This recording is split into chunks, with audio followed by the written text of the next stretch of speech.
ம். வலைக்கும் சலாம். இப்ப வந்து நம்ம திராவியா தொழுகை வந்து 8+3 தொழுகிறோம். சரி. தொழுதுட்டு நம்ம 3 மணிக்கு எந்திரிச்சு தொழுவ ஆரம்பிக்கிறப்ப, நம்ம இரவு தொழுகைன்னு சொல்லி இது எப்படி தக்பீர் கட்டணும்? இரவு தொழுகையா? திராவியா தொழுகைன்னு சொல்லி தக்பீர் கட்டணும்?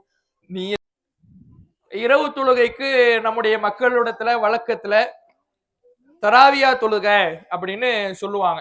தராவியா தொழுகன்னு. ஆனா குரானோ அல்லது நபிகள் நாயகம் ஸல்லல்லாஹு அலைஹி வஸல்லம் அவர்களோ நாம இரவுல தொழக்கூடிய இந்த தொழுகைக்கு தராவியா தொழுக அப்படின்னு ஒரு பெயரை சொல்லி இருக்கிறாங்களான்னு கேட்டா அப்படி ஒரு பெயரை ரசூல்லா நமக்கு என்ன செய்யல, காட்டி தரல. அதற்கு நபிகள் நாயகம் ஸல்லல்லாஹு அலைஹி வஸல்லம் அவர்கள் ஒரு 2-3 பெயர்களை நமக்கு சொல்லி தந்திருக்கிறாங்க. ஒன்னு தஹஜ்ஜத். தஹஜ்ஜத்ங்கிறோம்ல, தஹஜ்ஜத்னா தூங்கி முழித்து தொழக்கூடிய தொழுகை. இரவு நேரத்துல தூங்கி முழித்து தொழக்கூடிய தொழுகைக்கு தஹஜ்ஜத்னு சொல்லப்படும். அதே போல சலாத்து லைல், இரவு தொழுகை. சலாத்துனா தொழுகை, லைலுனா இரவு, இரவு தொழுகை அப்படின்னு சொல்லப்படும். அதே போல கியாமுல் லைல், கியாமுனா நின்று வணங்குவதுன்னு அர்த்தம், லைலுனா இரவு, இரவிலே நின்று வணங்குவது என்று இப்படிதான் ஹதீஸ்கள்ல பயன்படுத்தப்பட்ட வார்த்தைகள், குரானில் பயன்படுத்தப்பட்ட வார்த்தைகள் இந்த மூன்றுல தான் அடங்குதே தவிர தராவியா அப்படி தராவி அப்படிங்கிற ஒரு வார்த்தையை அல்லாஹோ ரசூலோ நமக்கு சொல்லி தரல. இதை முதல்ல அடிப்படையாக தெரிந்து வைத்துக் கொள்ள வேண்டும். இந்த இரவு தொழுகையை பொறுத்தவரையில அப்ப என்ன நீயத்துல தொழுறது? இரவு தொழுகை அவ்வளவுதான். நபிகள் நாயகம் ஸல்லல்லாஹு அலைஹி வஸல்லம் அவர்கள் இரவுல தொழக்கூடிய அந்த தொழுகை, அதுதான் நம்முடைய நீயத்து. நீயத்தை பொறுத்தவரையில அதாவது வார்த்தையில் சொல்ல வேண்டும், வாய் விட்டு சொல்ல வேண்டும் என்பது கிடையாது. நீயத்தினாலே இன்னமல் அமாலு பின்னியாத், எண்ணம் தான். செயல்கள், நம்ம செய்யக்கூடிய அமல்கள் செயல்கள் எல்லாமே எண்ணத்தை பொறுத்து. எண்ணம்னாலே மனசுக்குள்ள நினைக்கிறதா. மனசுக்குள்ள எப்படி நினைச்சுக்கிறது? இரவு தொழுகைன்னு நினைத்துக் கொள்வதுதான். அது தராவிஹ் தொழுகை அப்படின்னா ரசூலுல்லாஹ் என்ன செய்யல, நமக்கு அப்படியான ஒரு பெயரை காட்டி தரவில்லை அப்படிங்கிறத இதுல விளங்கிக்கணும். இது எத்தனை ரக்காத்து? நபிகள் நாயகம் ஸல்லல்லாஹு அலைஹி வஸல்லம் அவர்கள் இந்த இரவு தொழுகையை பொறுத்தவரையில வித்ரோடு சேர்த்து 11 ரக்காத் தொழுது இருக்கிறாங்க. சில நேரங்கள்ல 13 ரக்காத்து தொழுது இருக்கிறாங்க. அதிகபட்ச ரசூலுல்லாஹ் இரவு தொழுகை தொழுதனுடைய எண்ணிக்கை எத்தனை? 13 தான். இந்த 13 பல வடிவங்கள்ல தொழுது இருக்கிறாங்க. 11ஐயும் சரி 13ஐயும் சரி பல வடிவங்கள்ல தொழுது இருக்கிறாங்க. பல வடிவங்கள்னா என்ன?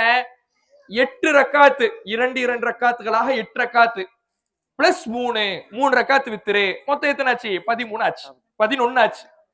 அதே மாதிரி 8 ரக்காத்து 2 8 ரக்காத்து பிளஸ் 5 ரக்காத்து வித்துரு, 8 பிளஸ் 5 13 ஆயிடுச்சு. 10 ரக்காத்து 2 10 ரக்காத்து பிளஸ் 1 ரக்காத்து வித்துரு, 11 ரக்காத்து ஆயிடுச்சு. 2 12 ரக்காத்துகள் பிளஸ் 1 வித்துரு, 1 ரக்காத்து வித்துரு, 13 ரக்காத்து ஆயிடுச்சு.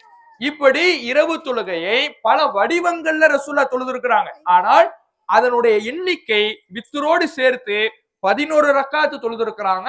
அதிகபட்சமாக 13 ரக்காத்து தொழுது இருக்கிறாங்க. அதை தாண்டி ரசூலுல்லாஹ் என்ன செஞ்சதில்ல, தொழுதது கிடையாது.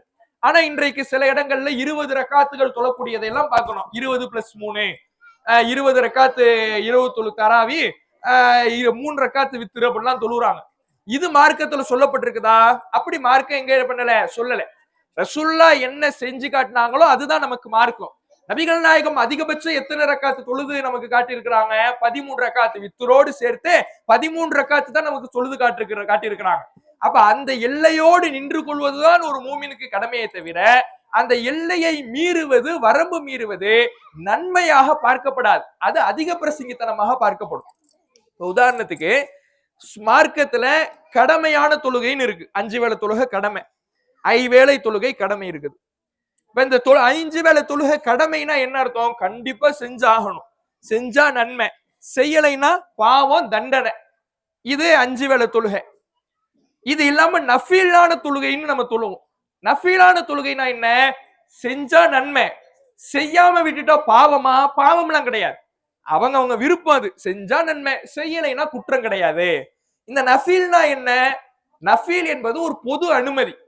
பொது அனுமதி. ஒவ்வொரு தனி நபரும் எத்தனை ரக்காத்து தொழ வேண்டும் என்று விரும்புகிறாரோ அத்தனை ரக்காத்து தொழுது கொள்ளலாம்.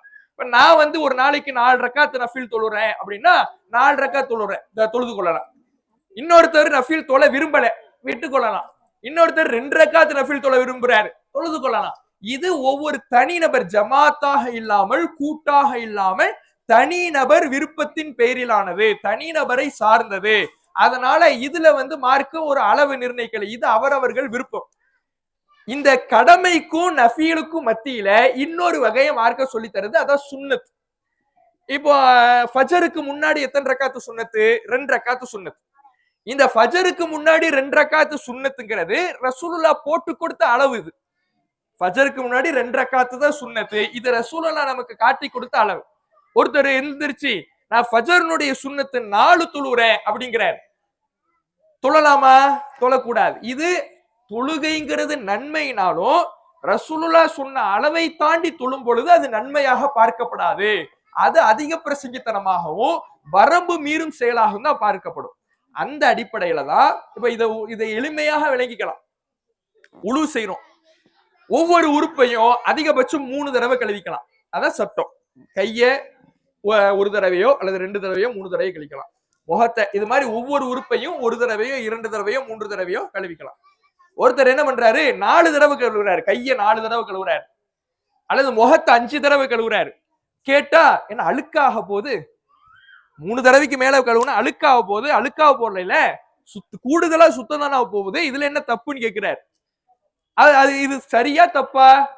அழுக்காவலைனாலும் கூட முழு செய்வது, நம்முடைய உடல் உறுப்புகளை கழுவுவது நன்மை என்றாலும் கூட ரசூலுல்லாஹ் சொல்லி கொடுத்த அளவை தாண்டும் பொழுது அதை வரம்பு மீறும் செயலாக ரசூலுல்லாஹ் பார்க்கிறாங்க, அதை அநியாயமாக பார்க்கிறாங்க, இது அநியாயம்னு கண்டிக்கிறாங்க. அது மாதிரிதான் சுன்னத்து ரசூலுல்லாஹ் காட்டி தந்த அமல்கள் என்னவெல்லாம் இருக்குதோ அதை ரசூலுல்லாஹ் சொன்ன நேரத்தில், ரசூலுல்லாஹ் சொல்லி காட்டிய அடிப்படையில், ரசூலுல்லாஹ் சொன்ன அளவில் செய்ய வேண்டுமே தவிர நன்மைன்னு நாம அதிகப்படுத்த கூடாது.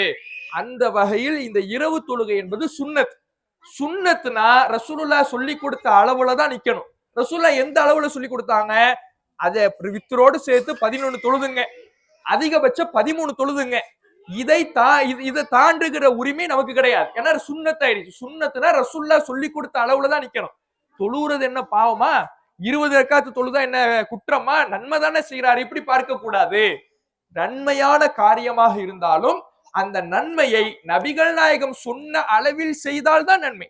நபிகள் நாயகம் சொன்ன அளவை தாண்டி செய்தால் ஒரு நன்மையான காரியம் கூட பாவமான காரியமாக மாறினோம், குற்றமாக மாறினோம், பிதாத்தாக மாறினோம். இத ரசூலுல்லாஹ் கண்டிக்கிறாங்க. அதனால இந்த 20 ரக்காத்துங்கிறதெல்லாம் மார்க்கத்துல சொல்லப்பட்டதல்ல, 11 அல்லது அதிகபட்சம் 13 ரக்காத்து தான் ரசூலுல்லாஹ் சொல்லி கொடுத்தது.